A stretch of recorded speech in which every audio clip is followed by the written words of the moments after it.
जय माता दी बंधुओं, माँ कात्यायनी संस्कार चैनल में आप सभी का हार्दिक स्वागत है। आज दशा माता की कथा का 8वां दिन है और दशा माता की 8वीं कथा इस प्रकार है। बोल दशा मात की जय। पुराने समय की बात है कि एक घर में एक जेठानी देवरानी थी। वे दोनों निसंतान थी। वे मेहनत मजदूरी करके पेट पालती थी। दोनों व्रत पूजन कुछ भी नहीं करती थीं। एक दिन दोनों प्रातःकाल गांव में आग लेने गई। उस दिन गांव में दशा माता का पूजन था, इसलिए उन्हें किसी के यहाँ से भी आग नहीं मिली। आग न मिलने पर जेठानी देवरानी से बोली, आज हम दोनों का भी व्रत रहेगा। शाम को आग मिलने पर ही रसोई बनाकर भोजन करेंगी। शाम हो जाने पर जेठानी अपनी पड़ोसन के यहाँ से आग लेने गई। पड़ोसन ने उसे आदरपूर्वक बैठाया। जेठानी ने पड़ोसन से पूछा, दशा माता का पूजन करने से क्या होता है? पड़ोसन ने बताया कि जिस बात की इच्छा करके गंडा लिया जाता है वह इच्छा पूर्ण हो जाती है। जेठानी यह सुनकर पड़ोसन से बोली, अगली बार जब गंडा पड़े तो मुझे भी बताना, मैं भी गंडा लूँगी। जेठानी वैसे ही आग लेकर घर से बाहर निकली। वैसे ही गाय चरकर आती दिखाई दी। ग्वाला पीछे आ रहा था। उसके कंधे पर एक बछड़ा था और एक गाय बछड़े को चाटते हुए चल रही थी। पड़ोसन ने ग्वाले से पूछा, तुम्हारी गाय प्रथम बार ब्याही है या दूसरी बार या तीसरी बार? ग्वाले ने बताया कि यह पहली ब्यात है। पड़ोसन ने फिर पूछा, गाय ने बछड़ा दिया है या बछिया? ग्वाला बोला, बछड़ा है। यह जानकर जेठानी से पड़ोसन ने कहा कि घर जाकर दशा माता का गंडा ले लो। 9 दिन तक व्रत रखकर कथा सुनना तथा 10वें दिन सिर सहित स्नान करके पूजन करना। दशा माता चाहेंगी तो 10 दिन के भीतर ही तुम्हारी मनोकामनाएं पूर्ण हो जाएगी। जेठानी ने घर जाकर सारी बातें देवरानी को बताई। दोनों ने दशा माता से मनौती मांगी कि यदि हम दोनों के संतान होगी तो हम सुहागनों को न्योत कर दुरैया कराएंगे। दोनों ने दशा माता के गंडे ले लिए। दशा माता की कृपा से गंडे की पूजा से पहले ही दोनों देवरानी जेठानी गर्भवती हो गई। 9 महीने 9 दिन के बाद दोनों के यहाँ 2 लड़कों ने जन्म लिया। बालकों के नामकरण संस्कार के बाद देवरानी ने जेठानी से कहा कि हमने जो सुहागिनों को न्योतने की मनौती मानी थी उसे अब पूरा करना चाहिए। जेठानी ने कहा कि अभी ऐसी क्या जल्दी है, जब लड़का का अन्नप्राशन संस्कार होगा तब सुहागनों को न्योता देंगे। जब लड़कों का अन्नप्राशन संस्कार हुआ तब देवरानी ने जेठानी से सुहागिनों को न्योतने की बात कही, परंतु जेठानी ने बात को टाल दिया और कहा कि लड़कों के मुंडन संस्कार पर सुहागनों को न्योतेंगे। होते होते कुछ समय बाद लड़कों का मुंडन संस्कार भी हो गया। देवरानी ने जेठानी को सुहागिनों को न्योतने की बात फिर से कही तो जेठानी बोली, लड़कों की सगाई के समय सुहागिनें न्योती जाएंगी। लड़के बड़े हो गए, उनकी सगाई भी हो गई, परंतु जेठानी ने अब की बार भी सुहागिनें नहीं न्योती। जेठानी बोली, जिस दिन लड़कों की भावरें पड़ेंगी उस दिन सुहागनों को न्योता देंगे। इस पर देवरानी बोली कि बहन, तुम्हारी जब इच्छा हो तब तुम सुहागिन न्योत लेना, परंतु मैं तो मंडपाच्छादन के दिन ही सुहागिनों को न्योत दूंगी। देवरानी ने मंडपाच्छादन के दिन ही सुहागिनों को न्योत दिया, परंतु जेठानी ने कुछ भी परवाह न की। मंडप आच्छादन के बाद मात्र का पूजन करके दोनों दूल्हे बारात सजाकर बैंड बाजे सहित ब्याहने चल दिए। देवरानी के बेटे का विवाह बड़ी धूमधाम से सकुशल पूर्ण हो गया, परंतु जेठानी ने सुहागनों को न्योता नहीं था, इसलिए दशा माता ठीक भावरों के बीच ही उसका हरण कर कर ले गई। दूल्हे के सहसा गायब हो जाने के कारण वर कन्या दोनों पक्षों में हाहाकार मच गया।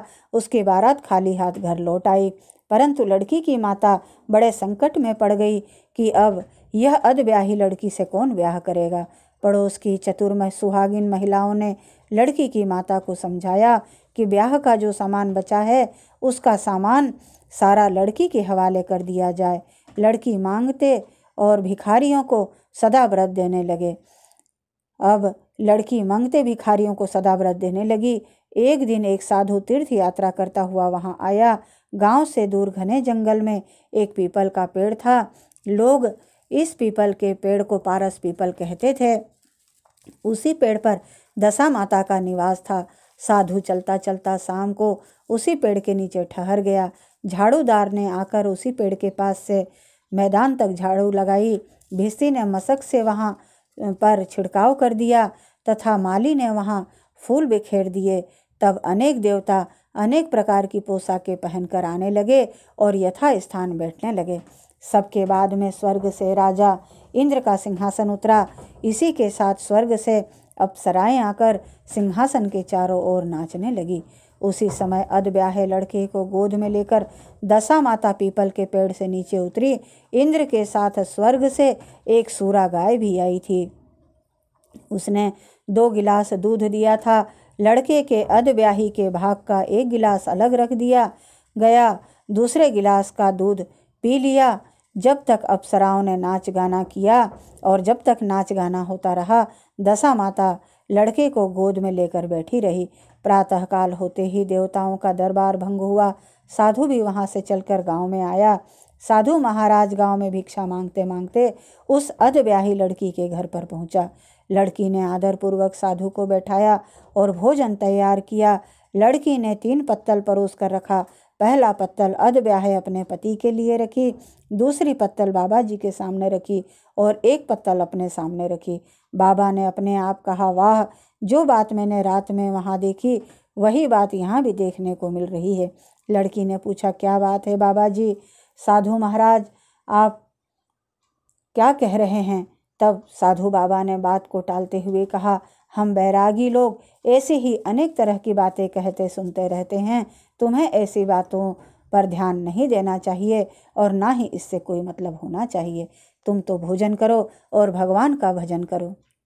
तब लड़की ने हठ पकड़ ली और कहा कि जब तक आप अपनी बात का खुलासा नहीं करेंगे तब तक मैं भोजन नहीं करूंगी। इस पर भी साधु बाबा चुप रह गए। तब लड़की बोली कि आप साधु हैं और मैं सती हूँ। आप या तो अपने कथन को स्पष्ट कीजिए या कि मैं आपको श्राप दे दूं। तब साधु बाबा ने रात का सारा किस्सा कह सुनाया। यह सुनकर लड़की ने बाबा के साथ पीपल के पेड़ के पास जाने का निश्चय कर लिया। साधु बाबा आगे आगे चले और लड़की उनके पीछे पीछे चलती रही। साधु बाबा लड़की को पारस पीपल के पास छोड़कर चले गए। संध्या होने पर नित्य की तरह जमादार ने झाड़ू लगाई, भिस्ती ने अपनी मस्क से पानी का छिड़काव किया और माली ने फूल बिखराए। देवताओं के राजा इंद्र आए। अप्सराओं का नाच गाना प्रारंभ हो गया। उसी समय दशा माता पीपल के पेड़ से उतरकर दरबार में बैठ गई। लड़के ने सूरा गाय से दूध लिया और 1 गिलास अधब्याही लड़की के लिए रख दिया गया। जैसे ही लड़के ने दूध का गिलास मुंह को लगाया, त्यों ही लड़की दूसरा गिलास हाथ में लेकर वर के सामने उपस्थित हो गई। वह बोली, अपना भाग लेने के लिए मैं उपस्थित हूँ। मेरे लिए क्या आज्ञा है? मैं सेवा करने के लिए तैयार हूँ। तब लड़का बोला, मैं इस तरह से तुमसे नहीं मिल सकता। मैं दशा माता की सेवा में रहता हूँ। मुझे अभी दरबार में जाकर दशा माता की गोद में बैठना होगा। यदि तुम्हें मुझसे प्यार है तो दशा माता को प्रसन्न करके उनसे मुझे अपने लिए मांग सकती हो, तब मैं तुम्हारा हो सकता हूँ। लड़का दूध पीकर दशा माता की गोद में जाकर बैठा। लड़की अप्सराओं के साथ साथ नाचने गाने लगी। जब सवेरा हुआ तो दशा माता ने इस नई लड़की को बुलाकर पूछा, तुम कौन हो? तुम्हारे नाचने से मैं बहुत प्रसन्न हूँ। जो कुछ मांगना है मांग लो। लड़की ने दशा माता से वचन ले लिया कि मैं जो कुछ मांगूंगी वह आप मुझे प्रदान करेंगी। तथास्तु कहने के बाद लड़की ने दशा माता से अपने पति को पकड़कर कहा, मुझे यही चाहिए। दशा माता ने कहा, तूने मांगा तो बहुत, परंतु मैं वचन दे चुकी हूँ, इसी कारण मैं तेरे पति को तुझे वापस देती हूँ। राजा इंद्र ने पूछा कि यह भगवती, यह सब क्या राज है? मैं इस राज को जानना चाहता हूँ। तब दशा माता ने बताया कि यह लड़का मेरे वरदान से ही प्राप्त हुआ था और यह इसकी माता ने मनौती मानी थी कि लड़का पैदा होने पर मैं सुहागनों को न्योता दूंगी, परंतु उसने अभी तक अपना वचन पूरा नहीं किया। इस कारण मैं इस लड़के को विवाह मंडप से हर लाई थी। यह लड़की इसकी अधब्याही पत्नी है और पतिव्रता है। पतिव्रता होने के कारण ही यह देव समाज में पहुंचकर मुझसे अपना पति मांग रही है। दशा माता के ऐसे वचन सुनकर इंद्र सहित सब देवताओं ने वर वधू के ऊपर पुष्प की वर्षा की। तब तक साधु बाबा भी वहां आ गए। साधु बाबा दूल्हा और दुल्हन को साथ लेकर गांव की ओर चल पड़े। जब ये तीनों गांव के समीप पहुंचे तो गांव वालों ने दूल्हा दुल्हन को देखकर लड़की के पिता को सूचना दी कि तुम्हारी पुत्री अपने दूल्हा के साथ आ रही है। जिस दिन से लड़की चली गई थी तो उसके पिता ने लोकापवाद के डर से घर से बाहर निकलना बंद कर दिया था। गांव वालों की यह बात सुनकर उसने अपने घर के किवाड़ बंद कर लिए। उसने समझा लड़की साधु बाबा के साथ आ रही होगी, इसीलिए लोग मेरा उपहास कर रहे हैं। जब गांव के गणमान्य व्यक्तियों ने भी वही बात बतलाई तब उसने घर के किवाड़ खोले और बाहर निकला। जब उसने सचमुच अपने द्वार पर लड़की और दामाद को खड़े देखा तो उसकी प्रसन्नता का ठिकाना नहीं रहा। लड़की के पिता ने इसी खुशी के मौके पर बहुत सा दान पुण्य किया और फिर से विवाह की तैयारी करने लगी।